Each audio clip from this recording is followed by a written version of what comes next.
This episode on the November Challenge. Maybe this challenge thing wasn't insane after all. Maybe it was actually working. He flipped to the next page, curious what came next, then stopped. Read it again to make sure he wasn't hallucinating. Challenge 2. Hey everyone! Welcome back to the November Challenge.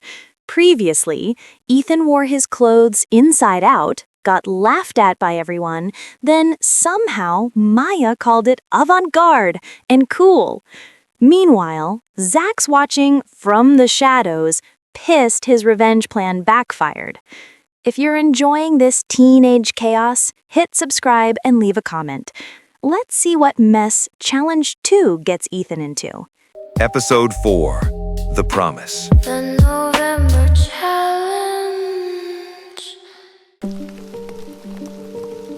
Saturday brought rain.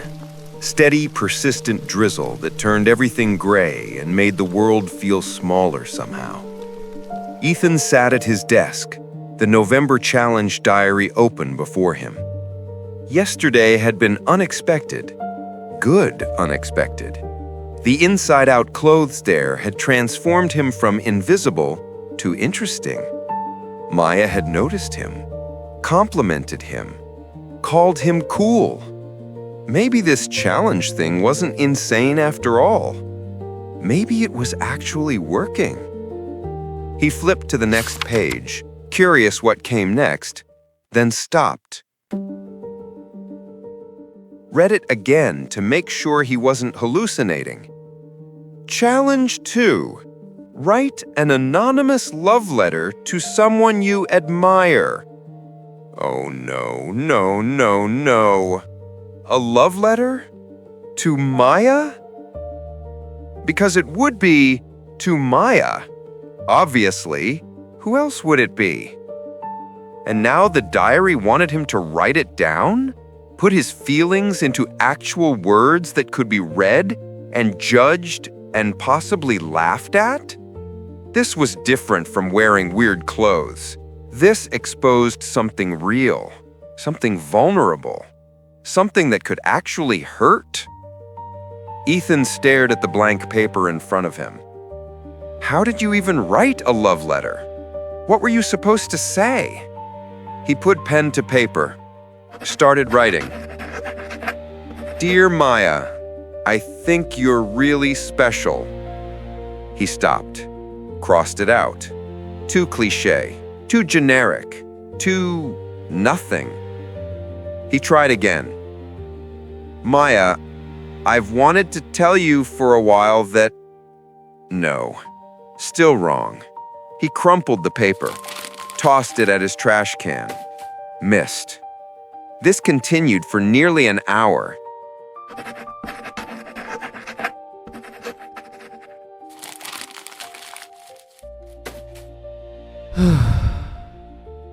Paper after paper, filled with crossed-out lines and false starts.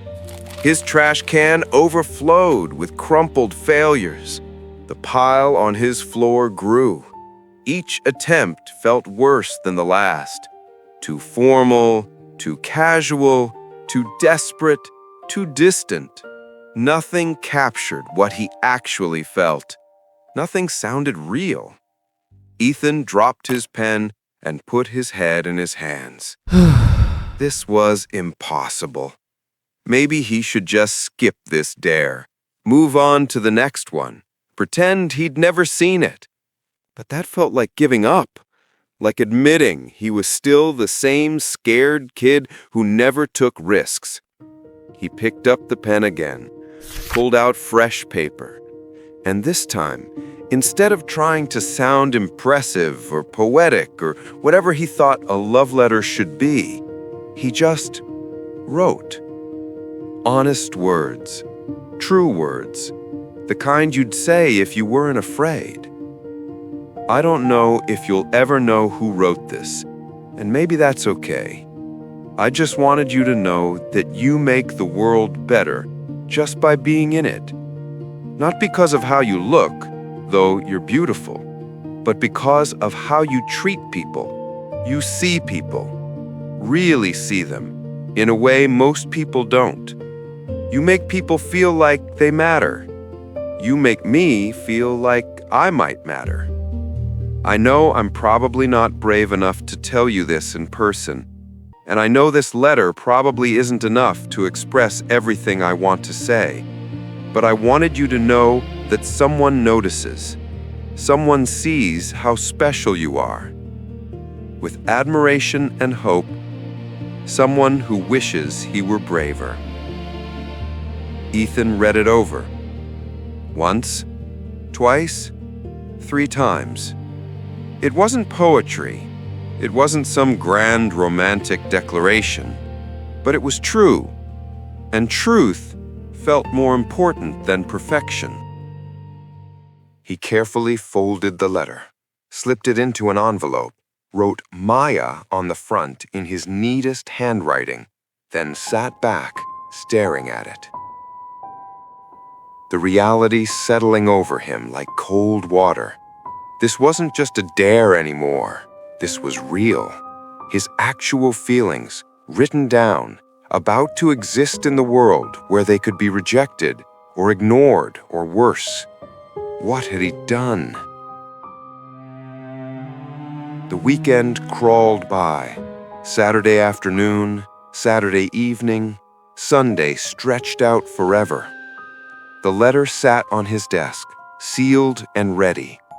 He could still throw it away, pretend he'd never written it, go back to being invisible Ethan, who never told Maya how he felt. Safe, boring, alone. Monday morning arrived finally, and it was time. Ethan stood at the corner of the hallway where he could see Maya's locker. The letter was in his pocket, burning like a hot coal against his leg. He'd arrived early specifically for this, before the halls got crowded, before too many witnesses, before he could change his mind. The plan was simple. Get to her locker, slip the letter through, walk away. Simple. Except his feet wouldn't move. Come on, he muttered to himself. You've already worn your clothes backward. This is nothing. But it wasn't nothing. It was everything. The inside-out clothes were about being brave, about not caring what people thought. This was about caring too much. This was about hoping someone might care back. Ethan took a deep breath, started walking. His hand went to his pocket, fingers closing around the envelope. Almost there. 2 lockers away. 1 locker away. He was there. His hands were sweating, making the envelope damp. Great. He was giving Maya a gross, sweaty love letter. Very romantic. He pulled it from his pocket. This was it. No going back after this. And then he dropped it. The envelope fluttered to the floor like a white flag of surrender. No, no, no, he hissed, dropping to his knees. His backpack slipped off his shoulder, smacking against the lockers with a bang that echoed down the empty hallway like a gunshot. Footsteps. Someone was coming. Panic flooded his system, giving him a jolt of adrenaline. He snatched up the letter, shoved it through the locker slot with more force than intended, heard it hit the bottom with a soft thud.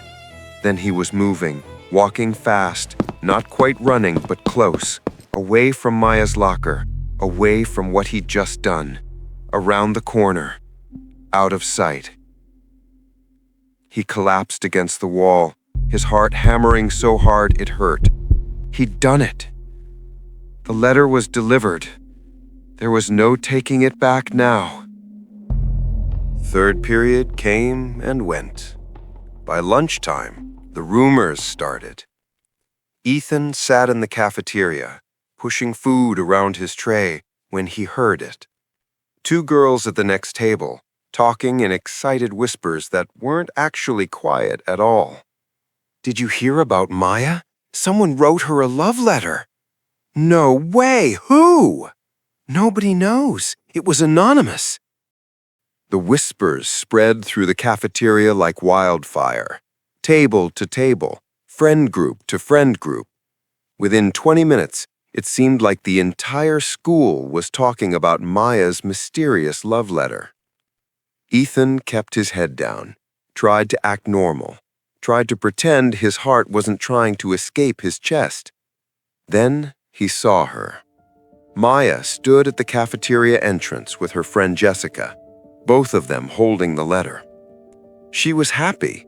The letter had made her happy. That realization sent warmth through Ethan's chest, pushing back the anxiety and fear.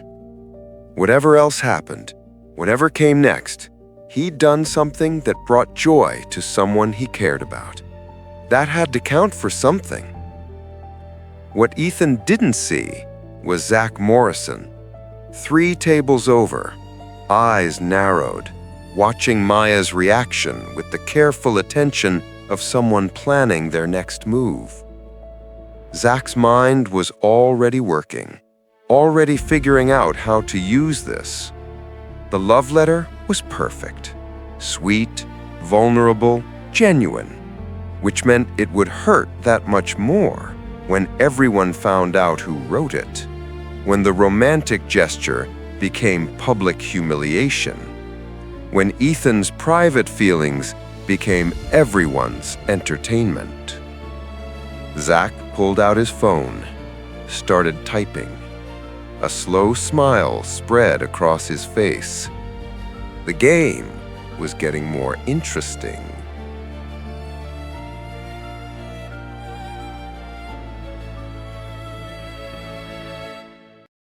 So Ethan wrote an anonymous love letter and had a complete meltdown trying to deliver it.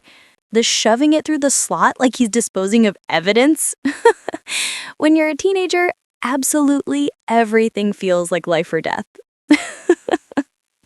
Though I'll admit, I've never had the guts to write a love letter. And I actually also never got one myself, come to think of it. Not an anonymous secret one anyway.